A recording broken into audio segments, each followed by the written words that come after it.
I'll tell you when it starts. Mm-hmm. Should get a notification going on. I gotta figure out how to do one of those countdown things. You know what I mean? Oh yeah, like premieres in Yeah, 5 minutes. yeah, like premieres and stuff like that. So, all right, hold on. Let me just see when it pops up. Come on. Yeah. Don't worry, we're live right now. I think we should be live I see. actually. Let's see. Hold on. I got the notification. You should be good. It's on, right? Yeah, it is. Hold on. Maybe just go to. Oh, But can they hear us? Because that's the part that be messing with you sometimes. Like sometimes it just sounds like you're talking to yourself. yeah, yeah. It's working. It's working right now. I'm just gonna share it out right now. Hold on. All right. Let's see. Share it out to Twitter.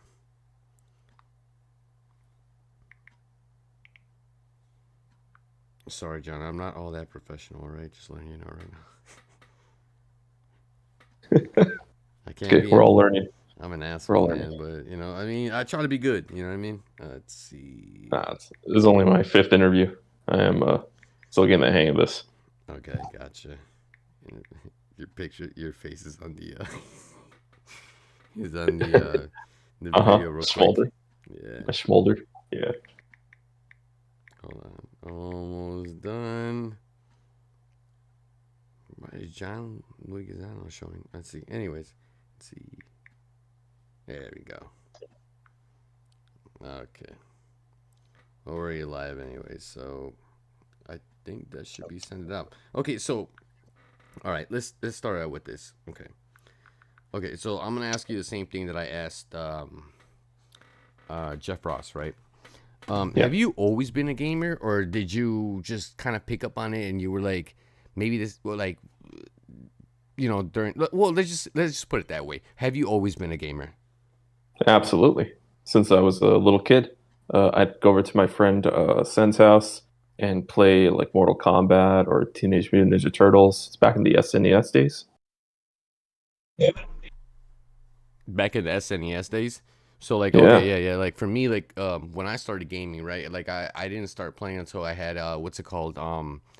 I didn't have an NES like the original one, but my cousins did. So I used to go over there and we used to play Super Mario and stuff like that. And I got introduced to platformers pretty much. Oh, Despair, don't you want to introduce the panel member and the guest first? for what, man? Man, motherfucker. We already started, man. Hold on. This is my show, motherfucker. Don't fucking talk to me like that. Yeah. All right, fine. All right, hold on. All right, let's introduce. How are Okay, people gonna know who's talking though? Hold on. Okay, fine. Let's introduce the panel members. Hey, right. everybody, I'm Gaming Despair. Fuck it. Fuck my channel. Report my channel. Hit the unfollow. You know what I'm saying? Like, Cancel. go do it. Yeah, cancel my ass and shit. Fine, don't follow him and follow me. I don't mind that. Welcome. All right. Join the group. All right. So, like, obviously, our special guest, we have John Draisey. Like, John Draisey, like, introduce yourself. Hey, so yeah, I'm a lifelong gamer. I currently do animation for a living, and I got into this because I wanted to make a game that I could not find on the PlayStation Store. So I said, fuck it, I'll make it myself. And that's my story. Peace. All right, what about you, Lamar? Interview over. And you know what, Karaba, you're going last, man, for that shit. You don't fucking run my channel, man. Shit. Go ahead, Lamar. It's your boy Lamar here. Back on the Gaming Despair channel. We gonna talk about some indie games and stuff like that. Mm-hmm. That's what's up, man. Now you, Karaba, last, obviously. Karaba, go ahead, man. Now he's quiet. I think I pissed him off. No, but honestly, like, Jesus Christ, I lost my train of thought. Okay, so like I said, I started with NES, so platformers were like kind of a big thing, So indies, well, Mario. I mean, is the original Mario games considered AAA or is it considered indies? Because I don't remember during that time. AAA. It's considered AAA. Yeah, since it's Nintendo. Yeah, and honestly, this is the first time that I actually had a chance to talk to an indie developer because I'm very fond, and a lot of us here actually, like my group, like we're very fond of indies and stuff, and I'm pretty sure there's like a lot of sacrifices you have to make in order to like kind of show up in some sense. Like for instance, like Acid Nerve, right? Like Acid Nerve, they had games like the first one that they made was Titan Souls, right? Great freaking game. And then they all of a sudden, I guess people started buying their game, and then they created a bigger budget and stuff like that. And they got what's it called? Um, what's that? Death Store. Death Store. They made Death Store, which Okay. is a fantastic game. Is that like what you guys try to reach for? Like when it comes to being indie developers, like you trying to have people to buy your game so you can get better equipment and stuff like that? Is that what it is? Yeah, because right now we're just using what we have. Like our vehicle artist, Sarah, she actually lost access to the 3D program Maya like a few months ago. And so it was like, oh crap, because Autodesk cracked down on student licenses. Like, hey, you've graduated for years. Like, you don't need this anymore. So yeah, we're a little low budget. We use what we have. We're being scrappy. And the hope is that if we sell enough units, we can get like the things that we need, not necessarily want, just need to do a better job and make a better game next time. Gotcha. Okay, so like I was looking at your Speaking of trailer, right? which, right? Oh, go ahead, Lamar. No, I just want to ask, like, what type of game? Since I'm out of the loop, I have really no Oh yeah, idea what this game is. sure. Since It's a I'm just racing hearing game. about it, so Yeah, oh, it's a racing it's game. Like, yeah, it's what? off-road What? racing game set in Monument Valley. We've got 4 vehicle classes, so different weight classes, if you will, that Mhm. either lean more towards driving on gravel or driving in mud. So you have that choice when you play the levels. I'm showing the trailer right now and stuff, and I wanted to ask, do you guys have multiple maps, or is it just one specific map, or what is it exactly? So we've built 3 maps before last weekend. Hmm. What happened was, I looked at them and I said, we're just not hitting uh, the detail level that we need. Not from hey, our game needs to look photoreal. I was like, I don't really feel the scale. And when Dave Jaffe played it, he said the same thing. He was like, not feeling the scale of being small No, as hold on, much. hold on, hold on. Let's not even bring up Dave Jaffe because I don't like his takes. I'll be honest with you. No, So but yeah. his gaming take is like it's spot on. He said he wasn't feeling any joy. I thought about that. I'm like, okay, like let's step it up. Let's have more props to interact with, and let's just start over. So we redid all of the environment, like assets from scratch again. And I think the footage that I showed last weekend, that is what we're going to hit every single time now. We're going to redo the previous 3 levels and just keep them fun and energetic. More props, more interaction, bigger foliage. And you know what I Yeah, like? Honestly, like I'm looking at the trailer right now. I'm having it playing right now on my stream and stuff like yeah. that. Let me go back to it. I guess what I like is you can see all the sand going up in the air and stuff like that while you're driving the car, and Mm-hmm. it looks pretty dope. I'm not gonna lie. Um, Thanks. Yeah. so like I said, I'm gonna support your Kickstarter and help you out in that regards. But like I wanted to ask, like, how hard is it for an indie developer, like literally to put themselves up there, like in the I don't know, I guess in the marketing and stuff like that, because obviously you guys are lower budget.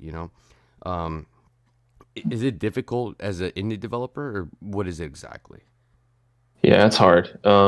It's just because we have no experience. So there's so many ways to market and think about marketing. I ended up looking through a book that basically talked about the whole process from beginning to end and what was interesting. It's called Level Up. It's by the guy who designed like God of War and Mixamo. Hmm. He said, do your marketing first. Like really think like there's only so much room on the game box, on the back of the box, in the front. What are you communicating? And what's the core, like the soul of your game? So that's what we did. We came up with the marketing first, and that helped us narrow down what are we? We're off road. We're set in Miami Valley. We have different vehicle classes, and you play the way that you want to, depending on the strengths of each vehicle. And so Gotcha. that helped us out is just doing the marketing first and always thinking about marketing anytime we're like considering a new feature. Like we don't have Boost in the game yet, but it's been requested so many times over the past few months that we thought about it, and now it's going to be on the back of the box, and it helps because that's actually kind of cool. Is we have mud slow down for the vehicles, but also the mud will cool down the vehicles after they've boosted and like hit the limits of their meter. So that's a good feature on the back of the box. So let me ask you a question. Yeah. Let me ask you a question. All right. So what was your inspiration for the game, right? Because when I asked Jeff Ross the same question, right? For him is because he's a biker, right? And a lot of the people over there at Ben's studio, they were bikers and stuff like that. Like, what was your inspiration for the game? Inspiration was actually MotorStorm back on PS3. MotorStorm. And gotcha. yeah, it was set in Monument Valley. They had 8 vehicle classes, which is crazy. And there was a whole like Burning Man festival theme. There were sequels, like there was one set in Hawaii, one set in San Francisco during like an earthquake. Those didn't really resonate for me, and I always thought about why. I think it's because the first one was more methodical, and there's something about being in a landscape that I could not go to. Like what's crazy about Monument Valley is that it's like Navajo land. So you can drive through and it looks pretty from where you drive through, but the places that we saw in MotorStorm, you can only fly there by helicopter. It's like this crazy alien landscape. People thought it was CG at first when they saw the footage. I know I did. And so I was like, okay, I want to be transported. And what I like about that setting is that it's minimalist. There actually isn't much foliage. So it's more so about the track and navigating it correctly and easily memorizing it. That's what I like about the rocks. Gotcha. What about you guys, Caraba? Do you guys have any questions? You and Lamar? Yeah. Also, by the way, Caraba, motherfucker, you finally come back on. Hey, yo, introduce Hey. yourself, motherfucker. Right? I miss you. listening the entire time. I didn't hear you. I think you had your mic muted. Oh, No, he was talking, so I was letting him talk the entire time. thank you. And when he's done, you ask a question. If anyone have a question, now I have a question. Okay. Lay it on me. Oh my god. When come to your game, clearly, if I remember correct, you're one of the people that came out and said that you don't want your game to be in Game Pass. Any idea yeah. why? Sure. So I would say if my game was old, like a few years old, and wasn't generating any new sales, I would definitely put it on Game Pass because I will take that license money. I believe that they pay you per year that it's going to be on Game Pass, and they can renew it. It's not in perpetuity. And so, yeah, I'll take the cash at that point. But as a new release, I'm wary of it because, economics is speculative. You don't know how much you're going to sell. So I feel like if you're putting it on the market the first time, it could be harmful to put it on Game Pass for you, not necessarily for Microsoft. They'll love to have it, but if it was going to sell like 3 million units, but you only took in, say, $1 or $2 million, that's kind of a disservice to your development crew. We kind of saw it happen to the Oddworld developers, right? They thought they were only going to sell maybe 100,000 or 200,000 units. Of course, like 4 million people downloaded it, so they don't know how much it was going to sell because it was new. That's where I stand on that. Gotcha. Is that the same case for every other developer, or is it case by case basis? Because I've It's seen case now by case. Game Pass, and I've seen people rejecting Game Pass, and I'm just curious. Me, I also believe that Game Pass is not good for the industry. Well, it's good for the consumers, but it's not good for the industry as a whole. Mostly because it teaches people to not support developers and just flat out wait or beg for a game to go to Game Pass. And the expectation is gonna be for like next Call of Duty, next you name it, it's gonna be in Game Pass. And when they see it's not in Game Pass, they gonna do everything they can, and I've seen it on multiple occasions, to downplay the game so they don't go and buy it themselves. So I I'm feel like pretty Game sure Pass it's is not just a free. way of pushing more Xbox consoles out. That's why Microsoft bought all those studios, right? They're all going to be on Game Pass, and so it's like you could get a PlayStation, but hey, we got exclusives for basically free. So it's like a good marketing tool. I think what it is too, like I was telling Jeff too at the same time, it's like I Yeah, think some of us are afraid of like that subscription model because like we feel like it just lowers the quality of games and stuff like that. Because like Halo's never been the same, and Forza's always gonna be Forza, and then it's just that I feel like yeah, Sony is in the position where they can't do that because obviously they're not like a $3 trillion company and stuff like that. And I right. found it interesting when you started speaking about Game Pass. I was like, oh, okay, so I want to see what this guy's takes on about it.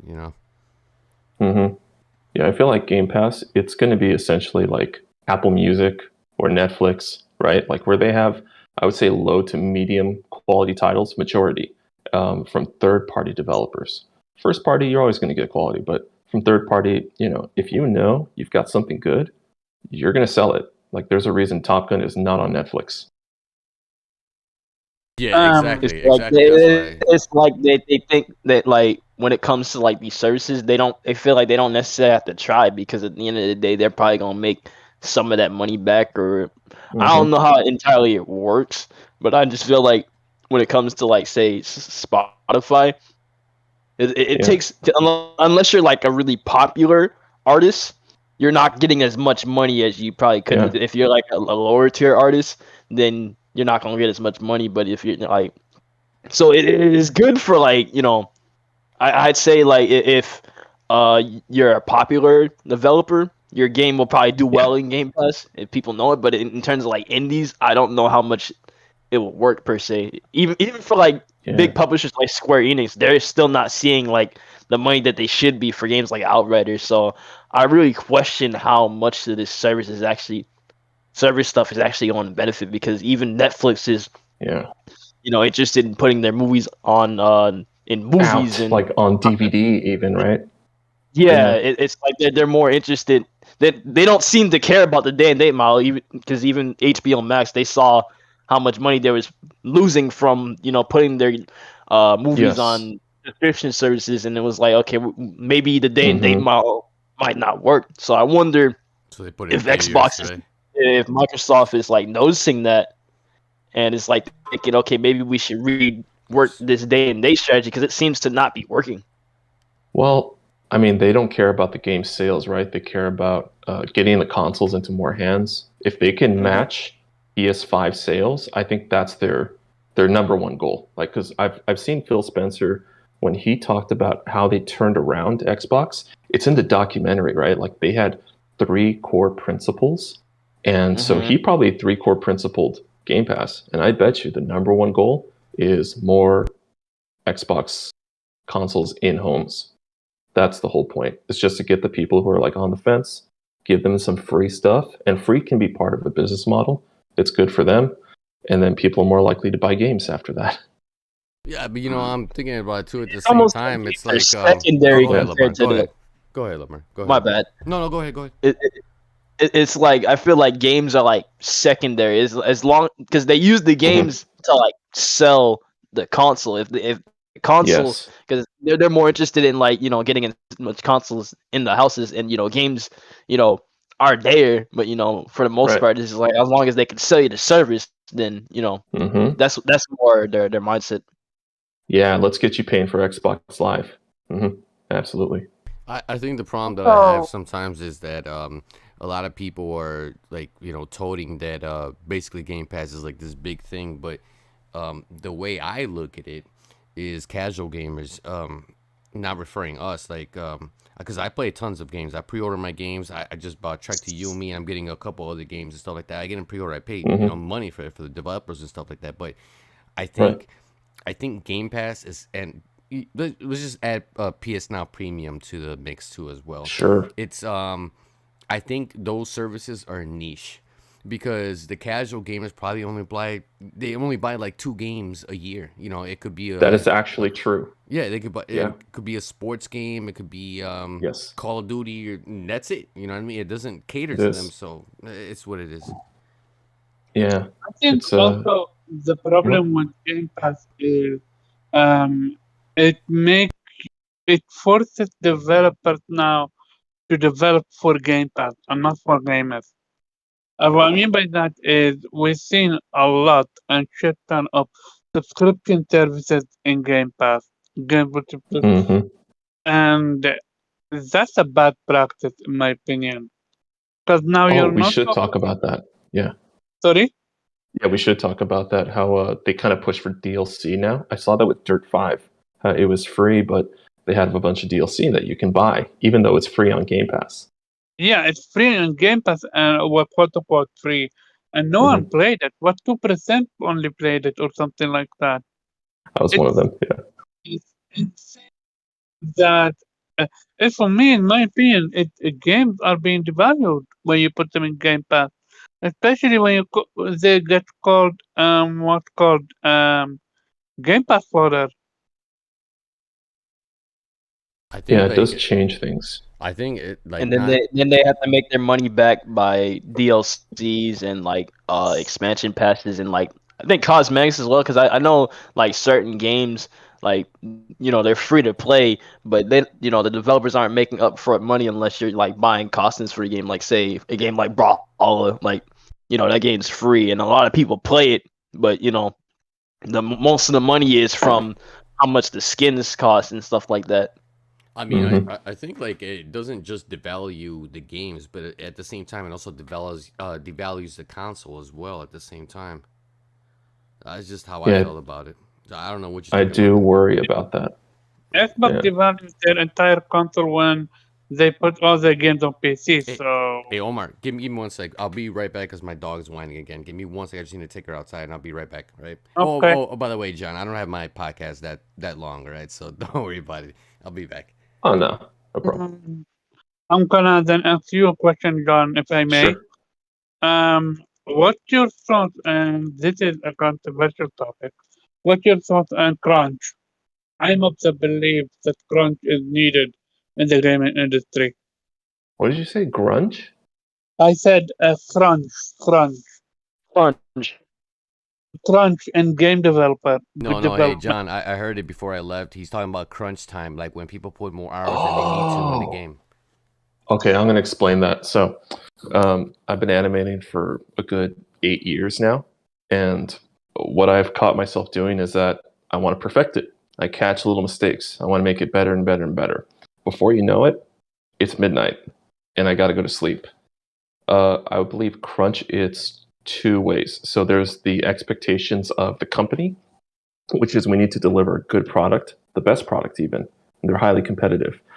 The other contributing factor is the employees, which is they want to do really well. Like you look at Naughty Dog, they're famous for crunch. They're also famous for hiring people who want to do like the craziest details, like sandbags that slowly deflate from like impact. Like that's crazy. Who would think to do that? That takes time, programming. It's I believe it goes both ways. That as developers, we're very competitive with ourselves. We'll look at things over and over because we look at it every day and we find new ways to fix things that have already been fixed. You know what I mean? Like it's already good. How much better can it get? To quote Mike Shinoda from Linkin Park, he said that they caught themselves fixing things that had already been fixed. It was more of like an obsessive thing, but that's why their songs are so good. The first two albums, I think. So I believe what I've told my team is just take a break here and there. Like one person said they wanted to go to a concert, and I told her, yeah, you should go because sitting at your computer, you're going to get tunnel vision. You won't imagine new things. Like you guys know, right? Like you're in the shower, you think up something crazy. You're like, I just thought that So up. taking Or you're time off is cooking. important. I believe so. Yeah, I have a psych background, and I got to tell you, people need sleep. They need to do something other than their day job to kind of free up their mind. Because what happens is, like, you have your frontal lobe, what you're thinking of, but then we're dual-threaded minds. Like the in the background, your mind can make connections on its own while you do a different repetitive task, like walking your dog, taking a shower, cooking. Um, those things really help. So I'm not telling people on my team don't crunch. What I'm actually doing is encouraging them to have more fun outside of this game. Mm. Lamar, you have anything to add to this? Because I have a different question. Um, I think we covered most of the Game Pass stuff because I think I Yeah. got most of my thoughts clear on that. Okay. But I want to know more about your game per se. Like, Yeah. I just want to know what type of racing game I'm dealing with. Is it more like a game like say Dirt 5 or like Gran Turismo, or is it like just like you can have like weapons like on some Mario Kart No, stuff? it's more like arcade rating game. It is Go ahead. arcade racing. Okay. Yep. I Nothing just wanted an too idea of realistic. what type of racing game. Sorry, guys. I my will bad. DM you. I will DM you some gameplay. Yeah, it looks pretty good, when honestly. Like I checked it out and it looks pretty fun. So I'm yeah, definitely gonna Thanks. hit up Yeah. the Kickstarter, and then I'm gonna on the Kickstarter. I know that It's done. you sent a free code for PC, right? Yeah, it's coming to PC and Mac. The Kickstarter you can put actually it on PlayStation. completed last weekend. Yeah, he's gonna put it on PlayStation. Well, it's already on PlayStation, isn't it now? Or Oh, okay. No. We actually only got the base tier. Like we finished our campaign, but we didn't hit any stretch goals. So it is PC and Mac for now. okay, so let me ask you a question. Uh, How big is your team? It's only 4 people. Only 4 And we people. Yeah, we're doing a lot with a little, man. Okay, how so long this did is it took you to finish it? Oh yeah, we're finishing it. Since the campaign completed, we can pay for all the programming that needs to happen. There's like a long list of features we needed, such as like splitting multiple paths between vehicles so that they are aware of where they should be in the track. Boost overdrive, saves, and even something that we're missing right now is controller rumble. Like that's a big deal. So before we were kind of like just paying what we could for the contract programmer, and he's really good. Like he just dives in and starts testing things live with me, and like he tells me what to type in, and I sort of get a feel for how it works. It's kind of a cool process, but we just needed this to be able to pay him. So let me ask you a question real quick. All right. Yeah. Let's just say you went to PlayStation, right, or whatever it is. Let's just Yeah. say let's just say PlayStation. Like, is there like a fee that comes in when you have to like try to put your game in that specific Yeah. console? And is it a big Mhm. fee or what is it? I've heard that the development kit for PS5 is around $5,000.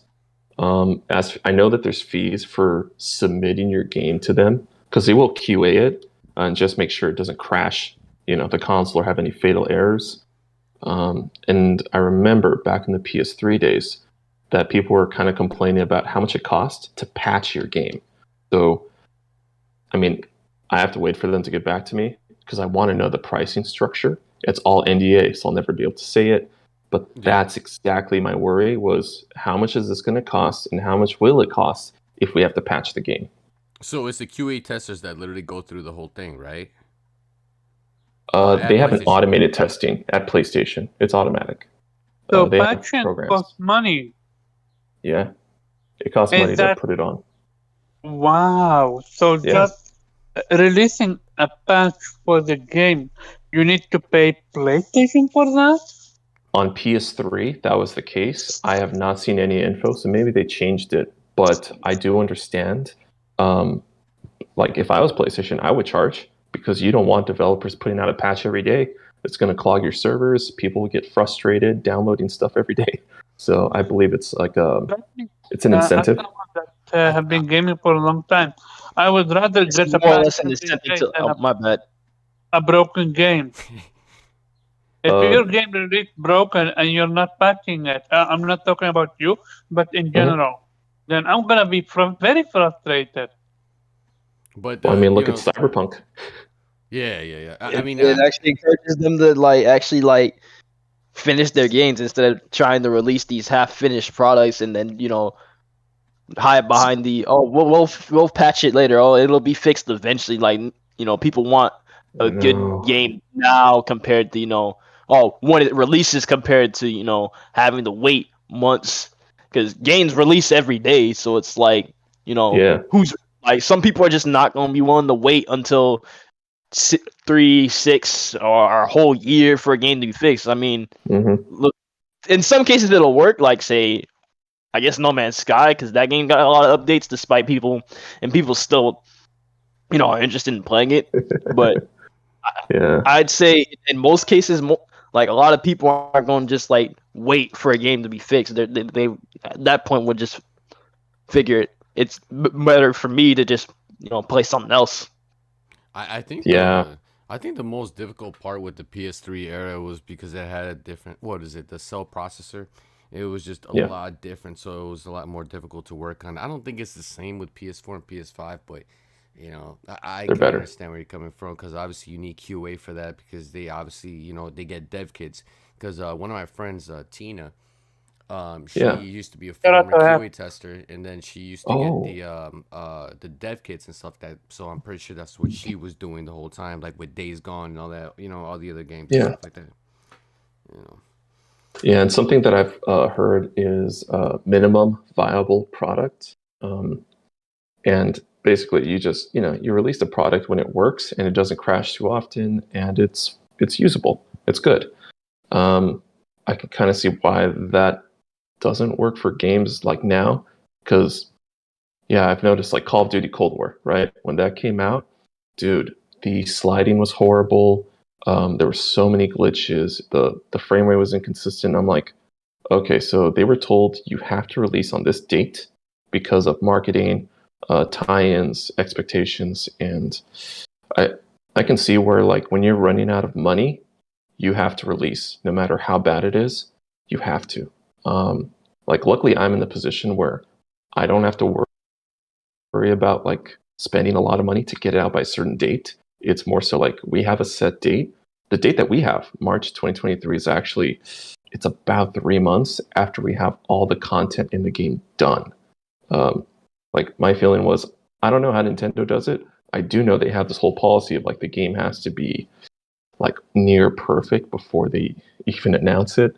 So we're trying to be cautious and not change anything past a certain date. Like so the levels, we're not doing more than 12. The vehicles, we're only doing 12, and we can't add any new features. Like whatever is assigned to the programmer now, that is it. And everything else we can do for the sequel, because I know that if we keep changing things, then that leads to crunch and then bad decisions and then probably glitches in the game. Like it has to be. Normally, like you've seen games, right? They say like, oh, play the beta, but what you're really playing is kind of the alpha, because they're still adding things like up until the Gold Master a month before release, and then we get these giant 10 gigabyte patches, and it's annoying. I'm trying to avoid that as much as possible and just say, hey, we will actually be in alpha, like say in October, we will be in beta in December, and then we just play test and try to find the bugs and try to find the fun, Yeah, I was gonna ask, but you already answered my question. Like, you plan on doing like a beta or alpha or something, so we can get a chance to play it and see what it's like. Yeah. And you already answered that. And yeah. Say shout out to you guys, but I need to leave. Sorry, what was that? Wait, what did you say? I said shout out to you guys, but I need to leave. Oh, gotcha. Okay, man. So have a No nice problem. day, everyone. Yeah, thanks for coming on. All right, peace out. Thank you. Later. Later. No, Lamar's. I mean, not Lamar. I'm sorry. Caraba. He's a nice guy, but he's got like some. He takes medication and stuff like that, and it makes him sleepy and stuff like that. I was about to say. Enjoying. Yeah, but. I was about to say he needs a mic. That's all. Yeah. Right. Right. I was gonna ask. Oh, go ahead. Yeah. Go ahead. I wanted to say this is probably not how most Kickstarters are. Usually, like there's a campaign video of what you want to do, and what I wanted to do differently was make sure that it was playable, and that way I could record actual gameplay and just show people, like this is what it is. Like we've gone this far before we even asked for help, so you'll know guaranteed your money is gonna go to a good place. Because I watched Mighty Number 9 and how that fell apart, and I'm like, how did it fall apart? they had like $3 million. So Yeah, I think they just got blindsided. and I wanted to ask too, like, are you guys gonna have a demo for PlayStation, or is it gonna be like in the trials for PlayStation Premium, the new service that's coming out, or like how are you guys actually advertising the game? That's probably like three different questions. Yeah, I got this. So since it's PC and Mac for now, we have no issue with just advertising that via the Steam page. So we're going to make a product page, and we're considering early access. I just don't know if we're going to do it. We're mulling it over. Early access does require that the game is technically in beta. So there's that. They do have a standard there. The other thing is we don't have PlayStation dev kits. Like, that's a cost that we just can't afford at the moment. It might change with an investor that I talked to recently, but for now, I can't confirm PlayStation. But once we do, yes, absolutely, there will be a demo on the store that you can play. That's the goal. Is I do want to get demos out and just have everyone share it. Like, play it, share it, play and share it, like and subscribe, all that. Gotcha. See, like for me, people like me, right? I don't need a demo. The only thing I need is like a little bit of I just need to see a little bit of the trailer and a little bit of gameplay, and then if I like it, I like it. Just like small games and stuff like that. I always check them out all the time whenever I get a chance to. A lot of my friends do. Like I'm looking forward to Stray the most, honestly. Like when it comes out. Yeah, the cat game. Yeah, the cat game. Yeah, that one's good. Yeah, I'm definitely looking forward to that one. And what else did they show? Final Fantasy 16. That was really good. Oh yeah. Dude, what were your impressions actually? What were your impressions on the PlayStation State of Play? Okay, really good. Like, as usual, they focused on the games and kind of let the numbers kind of fall to the wayside. And I like that they had the developers, do little introductions in between, break it up. I'd say it looks really promising. It's almost like all the games were saved for like 2023 release or something. Like next year it's going to be crazy. I gotta start saving up, man. There's a lot of games coming out in 23. I thought 2022 was going to be a crazy year, but 2023 looking like crazy. Like, they got all these different games coming out. Yeah, It's like, get on your ramen diet now, man. Like, there's so much. Get on Game Pass because I like these that. PlayStation games. I like that, honestly. Oh, ramen fucking diet, man. No, because seriously, like I remember in September, I spent like $280 on pre-orders and games that were coming. I'm like, God damn, dude, like, should I really be spending this much? And that's my problem. My problem is that I play a lot of games. I got like over 1,000, and sometimes it kind of sucks because gaming is an expensive hobby. It's hard. Like, for me, it's like, I'll tend to buy a game and then hope that I play it for like a couple of months, right? Mm-hmm. So I don't have to worry about missing out. Well, because I'll end up missing out in the game eventually, but it's just like when you have so many games, it's kind of hard to keep track of which ones you played and which ones you've like beaten and stuff like that. When you're constantly buying new games every month, like that's just a me thing. Yeah, exactly. It's the same thing. Like, for instance, right? So I went to the PlayStation store, right? And I bought I was like, yo, I gotta buy Ni no Kuni 1 remastered. And I went down the list and I figured out I already bought it. I was like, what the fuck? When the hell did I buy this shit? And I already, you know what I'm saying? So it's like, sometimes I forget what I buy, and then it's just that's a me problem. You know what I mean? It's that you have such a big backlog that you don't even know what the fuck to do anymore. Like, you don't even know what to play. I don't even know what to play right now. I'm probably gonna play Death Store. It's overwhelming. Like that. Yeah, definitely. Yeah, I feel the same way because I'm sitting there like, because I have a Switch and I have my PlayStation, and I'm like, okay, because having so many consoles, or not even having so many consoles, but having so many games to like choose from is kind of like, you don't know which one to play. That's why I try to limit myself to like 2 or 3 games a month or every couple of months, so that I can specifically focus on the games that I just got.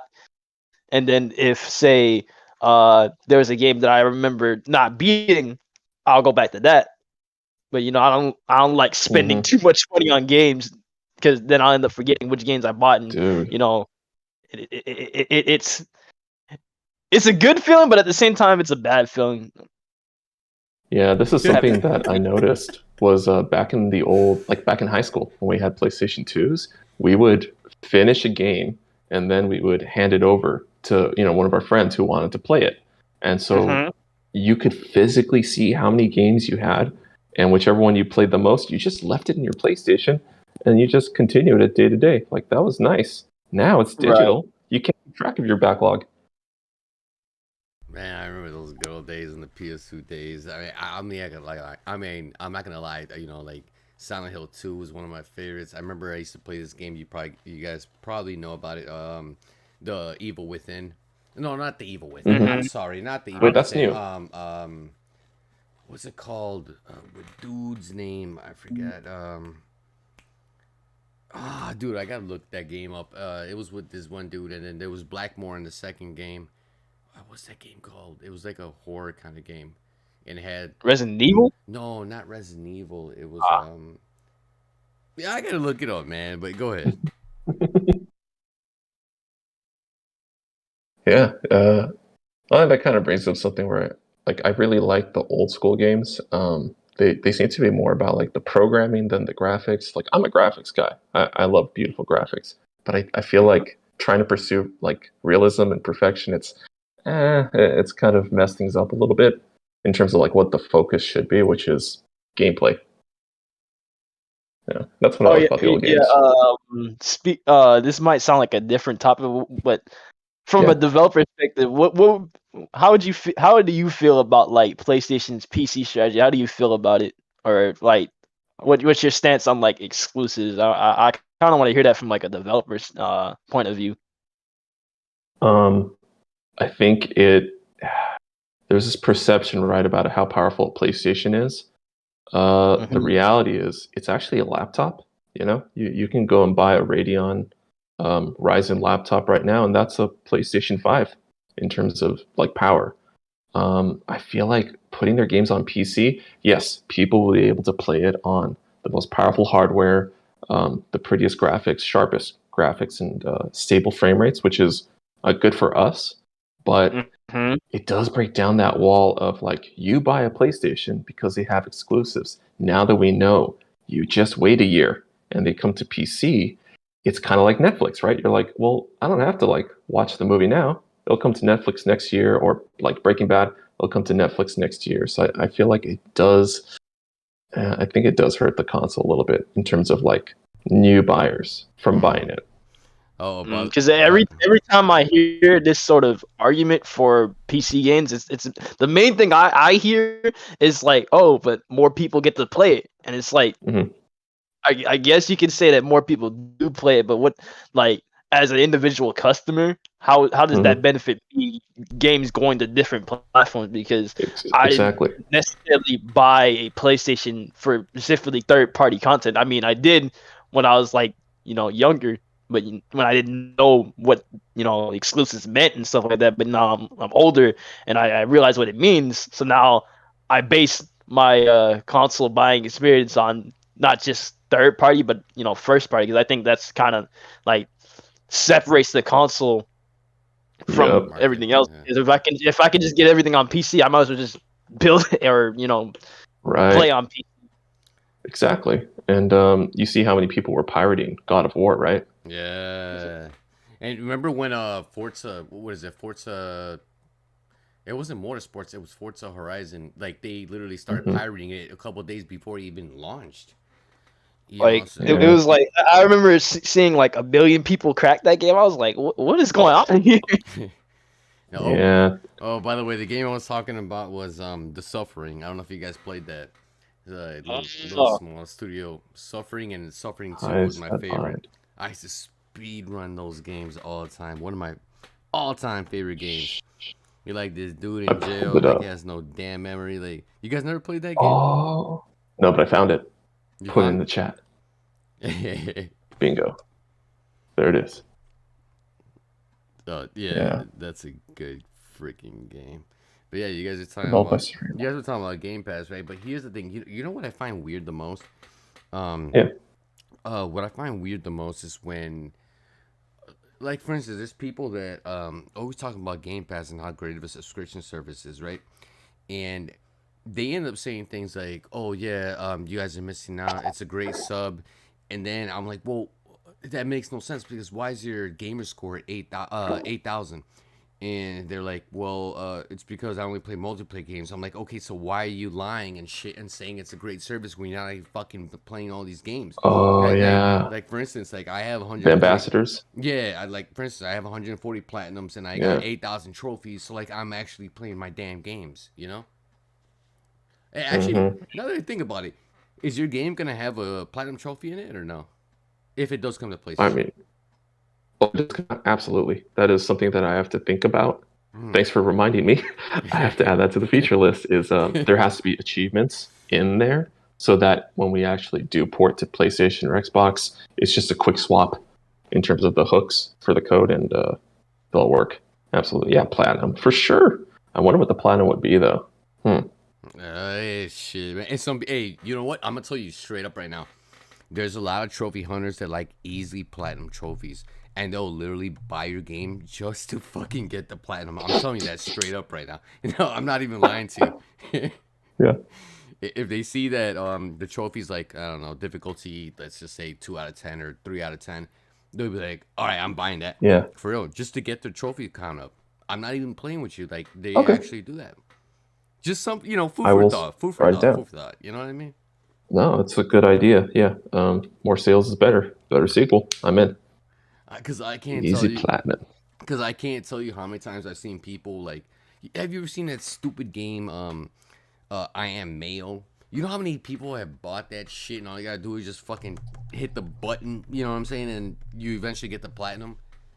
It's Wow. crazy. They'll literally do anything for just a platinum game. You know what? That's like my friend Hop. He actually he would be renting games just to get more platinums.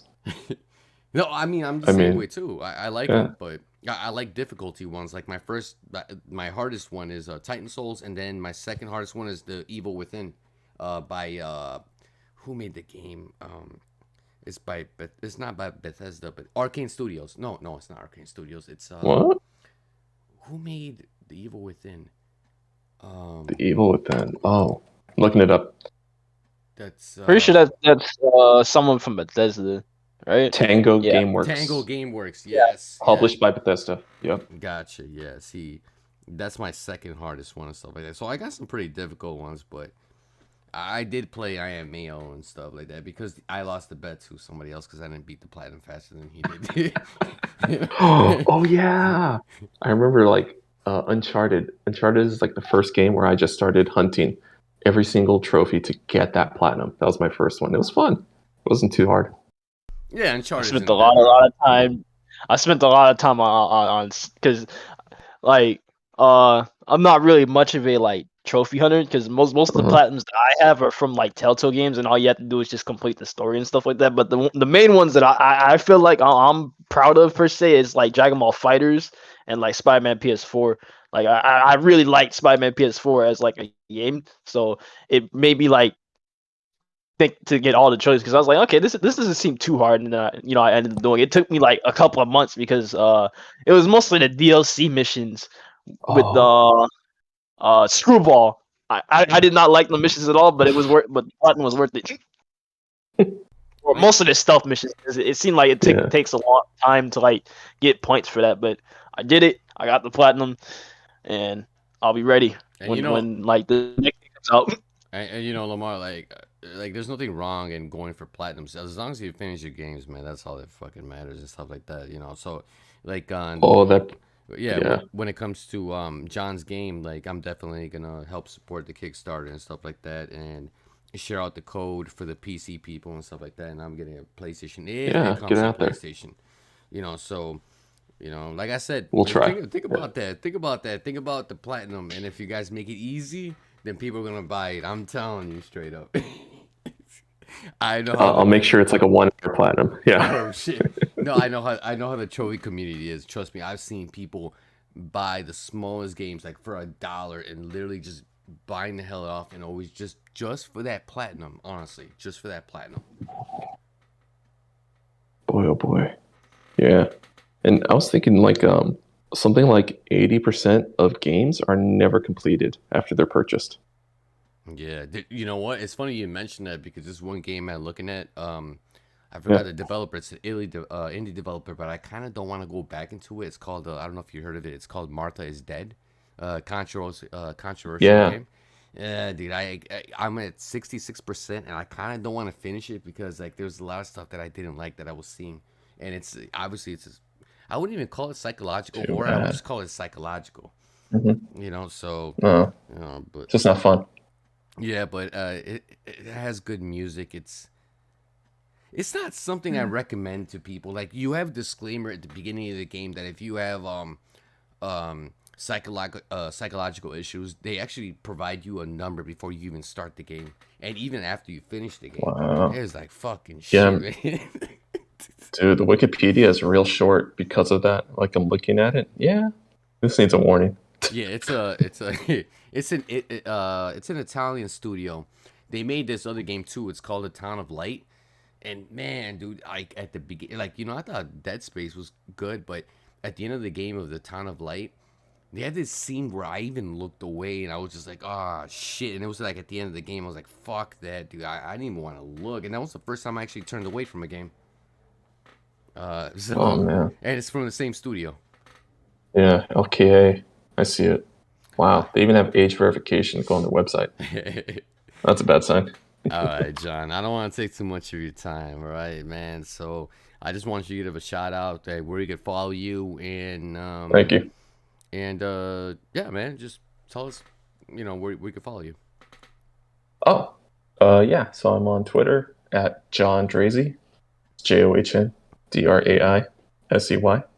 and yeah, I'll be like dropping updates about the game, every other week, whenever something significant happens, and yeah, I'll let you guys know when it's playable. You can play the alpha demo in private. Oh, and quick question, real quick: is it on PS5 now or just PC and Mac? It's just being developed for PC and Mac right now. Right now.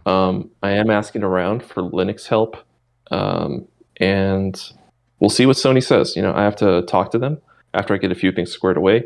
So I'll know next month if we can do it. Gotcha. What about you, Lamar? What's up with you, man? Majority of the people here already know where to find me, but I'm gonna just say it again.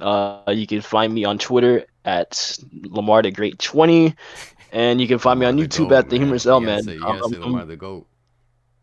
I wish I could, but they took that name. Oh, I got you, man. All right. Well, you know how it is. Usually I get more listeners like after the show is done, not while I'm streaming, but like I always tell everybody, hit that unfollow button. Don't share my shit out. Block me. Do it, whatever you gotta do. But yeah, man, take care. Have a good one, y'all. Peace. Peace.